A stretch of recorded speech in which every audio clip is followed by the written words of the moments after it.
ndagushuhuje we ukomeje gutega amatwi Kalungu TV, gusaba gukora subscribe, share, like ndetse na comment kugira ngo dukomeze dusangize abavandimwe ibi biganiro byacu tujya dutanga. Ibiganiro byacu tujya dutanga rero ni ingirakamaro. Ibi biganiro iyo inama tuguhaye uzikurikije bikugwa neza, ariko bijya bimbabaza iyo mbonye bamwe mu bavandimwe bacu nkumva bari kwicwa n'indwara zikomeye, nkumva ibintu byinshi biri kugenda birabageraho, kandi bagira amahirwe yo kwigisha ndetse no gusobanukirwa, tukabigisha ibyatuma bagira amagara mazima, ariko igihe cyose abantu benshi bagenda babihinye. Muvandimwe rero, mwe guhinyura ibi bintu byigeze kubaho kera mu bwoko bw'Imana, ubwo Imana yatoranyaga ishanga ryayo rya Isirayeli, noneho ariko hagakomeza agenda habamo ibintu by'indwara kuvuza, mbese bigenda neza, bagakomeza kwiringira izindi mbaraga, kandi Imana yari yarabahaye buri kimwe cyose. Maze umuhanuzi w'Imana Yeremiya abaza ikibazo ati, kadusome kugira ngo twumve icyo yabajije. Muri Yeremiya 8:22 muzahasoma, nawe yagize impamvu, aravuga ati, mbese Galiyadi nta muti uhari, mbese nta muvuzi uhari? Ni ukuri Imana yari yarateguye byose byagombaga gutuma ubwoko bw'Imana bubaho. Mutangiriro igice cya mbere umurongo wa 29, Imana ikimara kurema umuntu yahise imuhereza ibyagombaga gutuma azagubwa neza. Umuhanuzi w'Imana Ezekiyeli nawe yaranditse mu gitabo cya Ezekiyeli 47 umurongo wa 12, yaravuze ati, kuri buri ruhande rw'umugezi, muri Bibiliya yera haranditswe ngo ku nkombe z'uwo mugezi, muri ruhande rw'uwo mugezi hazamera ibiti biribwa, amababi yabyo azaba umuti.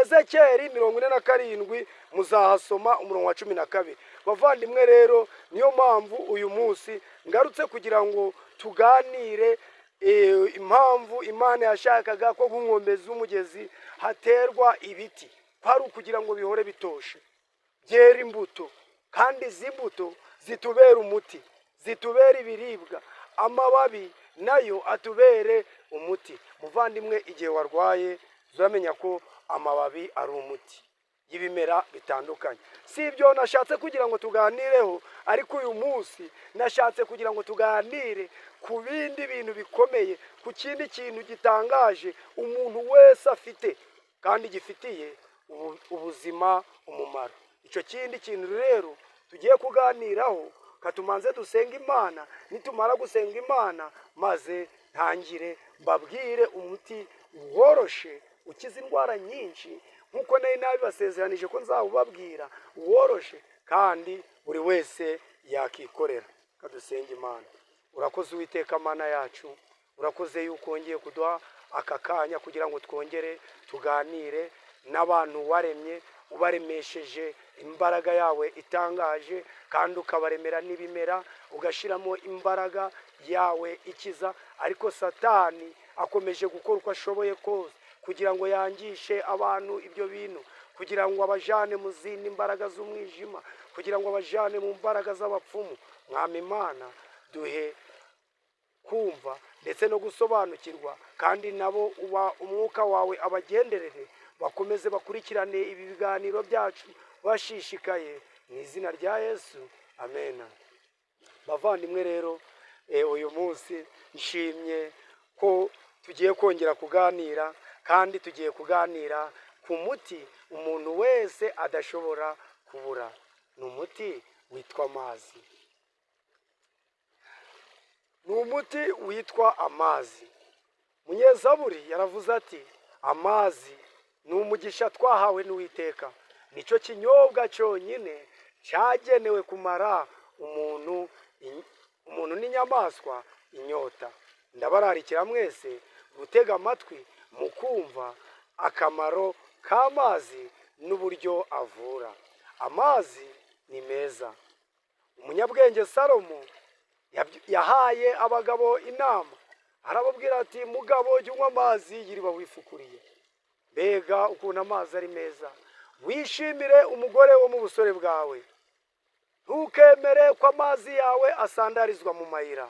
Ndashaka kugira umuntu wese ukurikiye Karungu TV ambabarire atega amatwi iki kiganiro, yumve agaciro k'amazi mu buzima.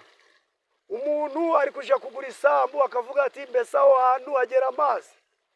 Ndashaka kugira ngo aka kanya tuganire ku mugisha witwa amazi. Amazi ni umugisha. Amazi rero afite akamaro kenshi. Amazi aranyobwa akamara inyota. Amazi turayakaraba akadukuraho umwanda. Amazi tuyafurisha imyambaro. Amazi ni byose. Amazi ni ubuzima. Ariko hari abantu benshi bajya bakwepa amazi. Nikwepa amazi. Niyo mpamvu aka kanya mfashe umwanya mwese urwego rwose uriho, icyiciro cyose uriho, ngiye kukubwira uburyo amazi ashobora kukubera umuti.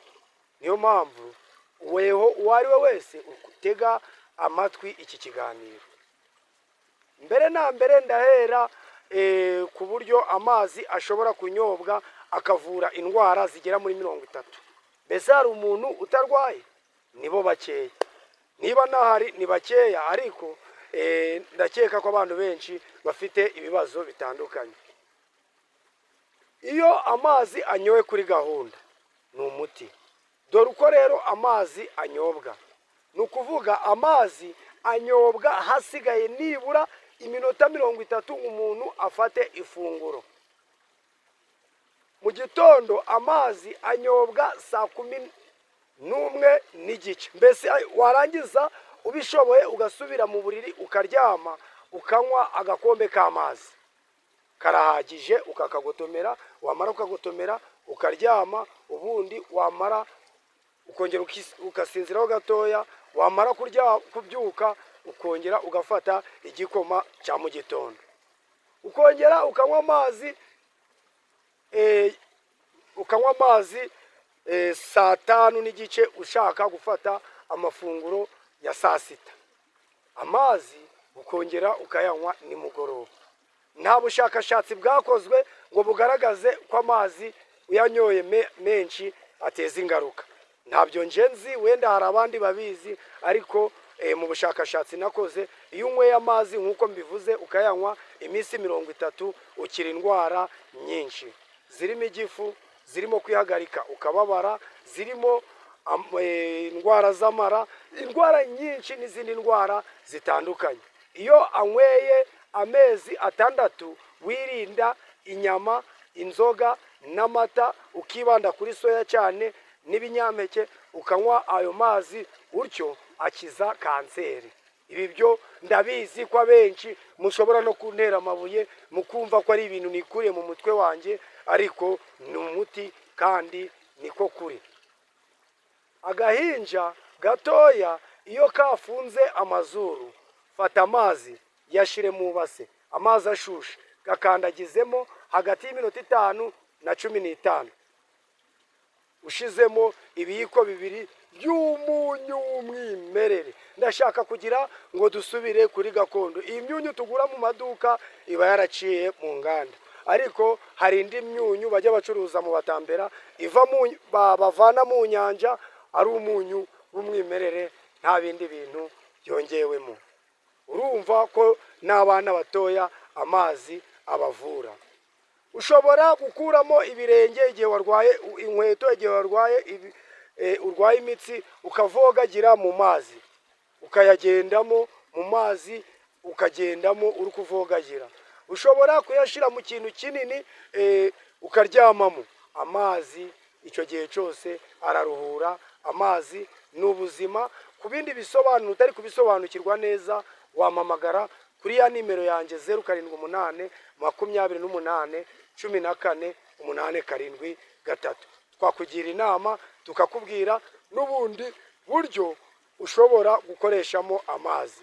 Noneho baravuze ngo ku nkombe haterwe ibiti. Bavandimwe, ngo ibyo biti bizaba bifite imbuto zizaba izo kuribwa, ariko amababi azaba umuti. abantu benshi ntabwo bazi neza ko hari abantu bajya basoba bakababara. Aya mazi nibayatekemo umusatsi w'ibigori bawuvange n'urwiri, nibarangiza bajye banywa agakombe kamwe mu gitondo bitekanwe na saa sita, birinde kubinywa nimugoroba kuko bishobora gutuma iyo unyweye umusatsi w'ibigori nimugoroba ushobora kudasinzira, bizatuma ba bantu basoba bakababara bikira, noneho ntibajye basoba ngo bababare kuko baba bafite ikibazo cy'ama-infection. Abagabo namwe rero, abagore, noneho Salomo bya bindi yavuze ngo bagabo ngo mugabo jya unywa amazi y'iriba wifukuriye. Mu yandi magambo icyo yashakaga kuvuga, yaravugaga ngo umugabo ngo ajya kunywa amazi y'iriba yifukuriye, ngo yishimire umugore we. Ni ukuvuga ngo yishimire umugore we, ni umugore yazanye mu busore bwe, yakuye mu busugi, ngo yishimire umugore, ngo yishimire umugore wo mu busore bwe, ngo amabere ye ahore amumereye nk'imitemere. Ibi bintu iyo tubivuga bamwe bagira ngo ni ibyo duhimba, ariko mujye musoma, niko byanditswe muri Bibiliya. Arongera avuga ngo ntukemere ko amazi yawe asandarizwa mu mayira. Niyo mpamvu bagore namwe mwumva mushaka gusasa neza, mukanezeza abagabo banyu, mukishimirwa n'abagabo banyu, ndagira ngo namwe mumenye ko imyanya yanyu y'ibanga igomba kuba imeze neza, idafite ibyo birwara by'ama-infection. Mujye muhora mukurikira Karungu TV, tubabwire ibimera bishobora kubafasha. Fata umusatsi w'ibigori nawe uvange n'urwiri, numara kuwuvanga n'urwiri bitogose mu mazi, ujye unywa ayo mazi mu gitondo na nimugoroba. Ayo mazi ushobora gufata amazi menshi ukayicaramo, wamara kuyicaramo ni hagati y'iminota 5 na 15. Ariko imiti yanjye yose mbabwira y'ibimera iyo uyikoresheje utubahiriza inama zatanzwe n'umushakazi w'Imana Ellen White, inama zatanzwe n'abakozi b'Imana cyangwa si abahanuzi b'Imana nka ba Salomo, ba Dawidi, ba Yohani intumwa z'Imana, birakugora. Tuvuge urugero, ufite ikibazo cy'ama-infection, urarangije ugiye kurya ibenzi, ugiye kurya inyama imara mu mara iminsi 7. Iyi minsi 7 iyo zimenye iminsi 7 inyama iboza amara. Iyo amaraga amaze kubora nyine bya infection birongera bikagaruka. Ntiwishimirwe n'uwawe, waje gusoba ukababara. Wa mugabo urasabwa guhinduka. Wa mubyeyi we ukahinduka, kuko nitudahinduka mumbabarire kuba nsetse, buriya hari ibyo mba nibutse, ariko abantu b'Imana twese turasabwa guhinduka, tukava mu byo turimo tugasobanukirwa, kuko numara guhura n'ingorane umugabo wawe azaza. Impamvu Salomo yavugaga ngo wishimire umugore wo mu busore bwawe, ntabwo Imana yashakaga ko umugabo aca umugore w'inyuma, nta nubwo yashakaga ko umugore aca umugabo we inyuma. Niyo mpamvu nidusoma mu Isezerano Rishya baravuze umugabo nararikira umwari amurongore, kandi baravuga ngo kurongoranwa kubawe na bose, kandi kuryamana kw'abashakanye he kugira ikikwanduza.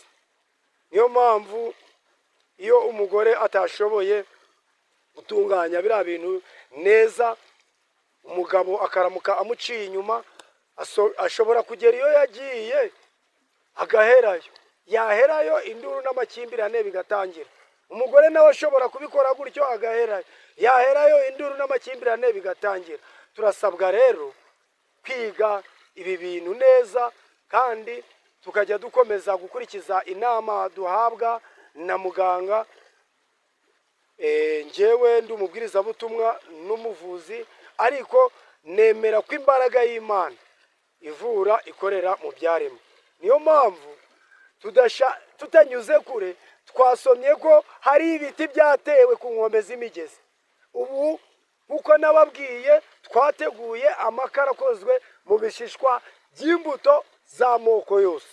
Aya makara nayo uzaba ari umuti woroshye uzafasha abantu badafite gwa mwanya wo gukurikiza za gahunda turi kubabwira ibiki, ba bantu baroze bwa burozi bw'isi bwamaze kwinjira mu mibiri yabo, bwa burozi satani na za myuka mibi yamaze kubashiramo, ayo makara y'ibyo biti yo azaba ashobora gukiza ibyo bintu byose. Bavandimwe rero, ndagira ngo mbabwire yuko ibintu byose umuntu wese uzagira amahirwe yo gukurikira Karungu TV azahakura ubumenyi, azahakura umugisha, ndetse abantu barembeye mu mago bose bazahaguruka ibitangaza by'Imana. Hari korari njya numva yo mu Rubaya, hari indirimbo ikunda kurimba cyane, nanjye ikamfasha ivuga ngo ibitangaza by'Imana komeje yagukiriza umurwayi, dogiteri yananiwe, ibibazo byananiranye yiteguye kubisubiza, mwiyambaze wiyumvirire, Imana irakumva. Ndabasaba rero guha agaciro ibimera Imana yaremye. Ndabasaba ko aho uzaza uratambuka hose ukabona ikintu cyangwa se ikimera, ujye uvuga uti uyu ni umuti wangirira umumaro, maze wegere abagize amahirwe yo kumenya imbaraga y'Imana ikiza ikorera mu byaremwe, maze nawe ibitangaza by'Imana bigusohorereho mu izina rya Yesu, amena. Kadusenga Imana. Urakoze Mana, wowe duhaye aka kanya. Mwami Imana, shimwa kandi ukomeze utugwiriza imbaraga, uduhe ubushobozi bwo gukomeza kugeza ku bakunzi ba Karungu TV ubugaciro k'ibimera n'imbaraga yawe ivura ikorera mu byaremwe, mu izina rya Yesu, amena.